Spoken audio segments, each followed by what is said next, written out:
하나님 말씀은 열왕기상 1장 1절에서 4절까지입니다. 우리 같이 한 목소리로 함께 읽겠습니다.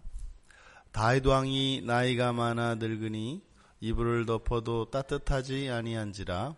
그의 시종들이 왕께 아뢰되 우리 주 왕을 위하여 젊은 처녀 하나를 구하여 그로 왕을 받들어 모시게 하고 왕의 품에 누워 우리 주 왕으로 따뜻하시게 하리이다 하고 이스라엘 사방 영토 내에 아리따운 처녀를 구하던 중 수넴 여자 아비삭을 얻어 왕께 데려왔으니 이 처녀는 심히 아름다워 그가 왕을 받들어 시중들었으나 왕이 잠자리는 같이 하지 아니하였더라. 아멘.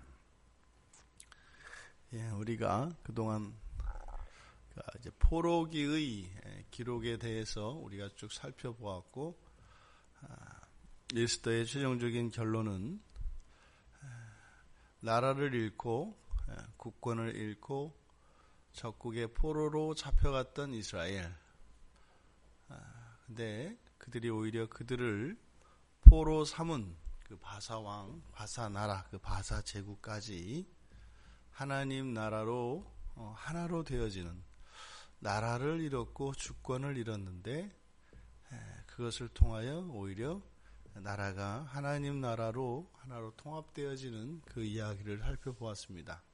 그럼 이제 시대를 거슬러 올라가서 바로 그 직전, 이제 이스라엘이 통일왕국을 이루고 있다가 그리고 이것이 나라의 분열을 겪게 되는 그 시점입니다. 그래서 맨 처음에 왕국 시대가 되어지는 사울과 다윗의 이야기는 사무엘서에 나와 있고, 그리고 이제 이 열왕기는 그 이후 이제 다윗의 아들인 솔로몬의 시대로 이어가는 그 과도기로부터 시작돼서 이스라엘이 죄악으로 패망하게 되는 때까지, 그러니까 바벨론 포로 이전까지의 역사를 기록하고 있습니다. 탈무드에 의하면 이 열왕기는 예레미야가 기록한 것으로 나와 있습니다. 그런데 성경에서는 정확하게 저자를 밝히고 있지는 않습니다. 이것이 기록된 시기는 마지막 왕인 여호야긴이 주전 561년에 풀려나는데, 그 이후에, 왜냐하면 열왕기에 여호야긴이 풀려난 그 이야기가 나와 있기 때문에, 그래서 그 이후에 이제 기록되었을 것이다. 그리고 또 추정할 수 있는 것은 제1차 포로기한 시점인 주전 538년 이전, 그래서 561년과 538년 그 사이에 기록된 것으로 본문의 내용을 통해서 알아볼 수가 있습니다. 이 열왕기의 주제, 핵심 주제로는 여호와가 어떠한 분이신가 하는 내용을 알 수 있습니다. 그래서 여호와는 유일한 분이시다. 그리고 유일한 절대 주권자이시고 오직 한 분이시고 그 하나님만이, 그 여호와 하나님만이 경배받기를 원하신다는 것. 그리고 이 열왕기에 보면은 성전이 건축되고요, 또 성전이 파괴됩니다. 그리고 왕국이 계승되고요, 통일왕국이 계승되어지고 또 그 왕국이 분열되고 끝내는 멸망당합니다. 이렇게 무상한 것 같은 이스라엘 백성의 역사 속에서 나타나는 그런 흥망성쇠 속에서도 변함이 없는 것이 있습니다. 그것은 바로 하나님의 언약입니다. 그러함에도 불구하고 하나님의 언약은 계속 되어진다는 겁니다. 이러한 이스라엘의 이런 흥망성쇠의 중심에는 그들의 신앙이 중심에 있고, 그 신앙의 중심에는 예배에 있습니다. 그래서 참된 예배 그리고 잘못된 예배의 그 결과가 무엇인지도 열왕기에서 잘 나타나고 있습니다. 먼저 우리가 오늘 맨 처음 살펴본 1절에서 4절까지의 내용, 나이가 많아서 늙어 쇠한 다윗의 모습이 나옵니다. 그러니까 우리가 알고 있는 다윗에게 어울리지 않는 그런 모습입니다. 차라리 적들에게, 원수들에게 쫓길지라도 능력이 있고 힘이 있고 그런 것이 다윗인데, 지금 여기에서는 완전히 노쇠한 모습으로 다윗을 그리고 있습니다. 의도적인 거죠. 그러니까 이불을 덮어도 따뜻하지 않을 정도, 사는 게 아닌 겁니다. 그런 그를 위해서 이제 오죽했으면 이제 시종들이 충성을 하는데, 충성이 뭐예요? 그래서 젊은 처녀 하나를 데려다 주는 겁니다. 그래서 다윗을 위하여 수넴 여자 아비삭을 구해서 데려다 줍니다. 근데 그 수넴 여자 아비삭이 매우 상징적으로 묘사되고 있는데, 심히 아름다웠다라고 하는 최상급 표현을 씁니다. 그러니까 여성미와 여성이 갖추어야 할 모든 요소들을 다 갖춘 여자로 묘사를 합니다.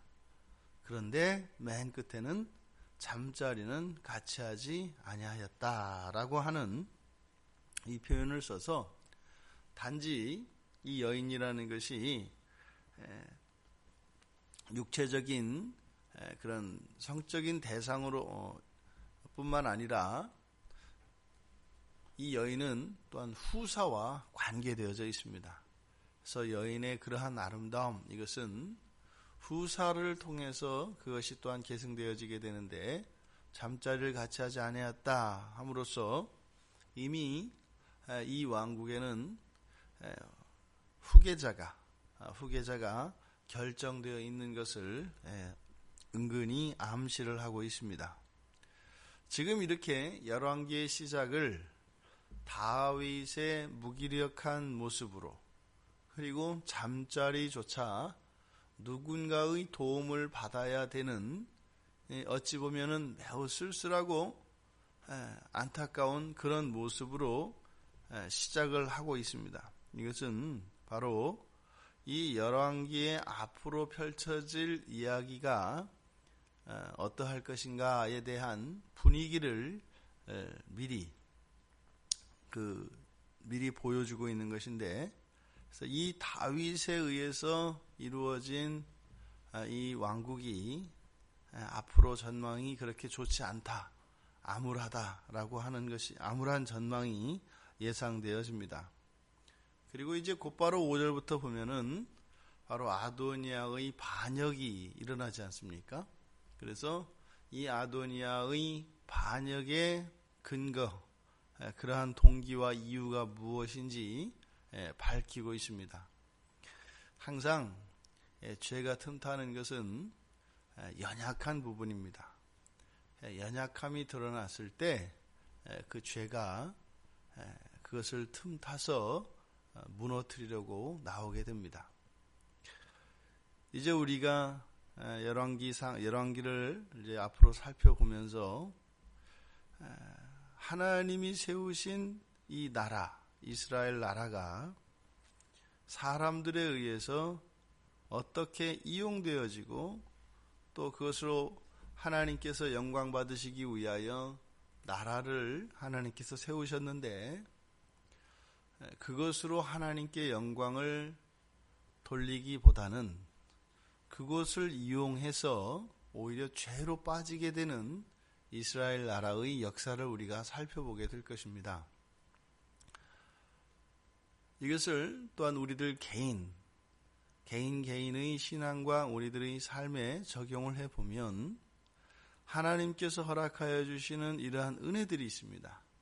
근데 그러한 은혜들이 마땅히 하나님께 영광으로 돌려져야 함에도 불구하고 오히려 그런 은혜 때문에 죄에 빠지게 되는 우리들의 모습, 또 하나님께서 이 왕국을 번영케 하시고 많은 복을 내려주시는데 오직 그것으로 인하여 하나님을 더욱 사랑하고 하나님만을 예배하게 되어야 할 터인데 오히려 하나님이 더 많은 것을 주시면 주실수록 인간들의 마음은 하나님께 고정되는 것이 아니라 오히려 하나님이 주신 그런 풍요와 그런 하나님의 넘치는 축복으로 인해서 마음이 다른 곳으로 간다는 사실입니다.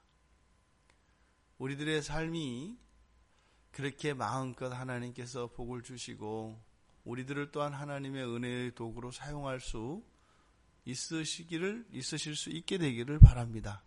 하나님이 주신 은혜들이 엉뚱한 것으로 소모되지 않고 또한 그것으로 인하여 우리의 삶과 우리의 이러한 모든 신앙의 이런 아름다운 것들이 하나님의 기쁨이 될 수 있기를 바랍니다. 또한 우리가 기억합시다. 이렇게 정말 이 세상을 다 이길 것 같고 무엇도 감히 넘어뜨릴 수 없었던 이 다윗, 시간 앞에는 절대적으로 무기력해진다는 것입니다. 우리의 인생 또한 그런 것이죠.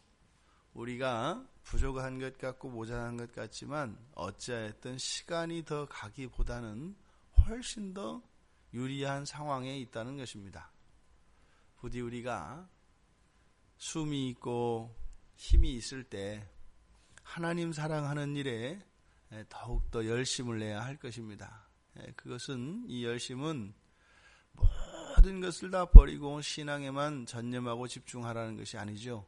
우리의 삶 전체가 균형이 있고 중심이 하나님께 있는 것을 말하는 것이죠.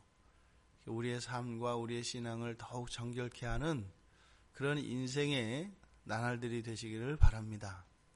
더 늙기 전에 말이죠. 더 힘이 없어지기 전에 말이죠.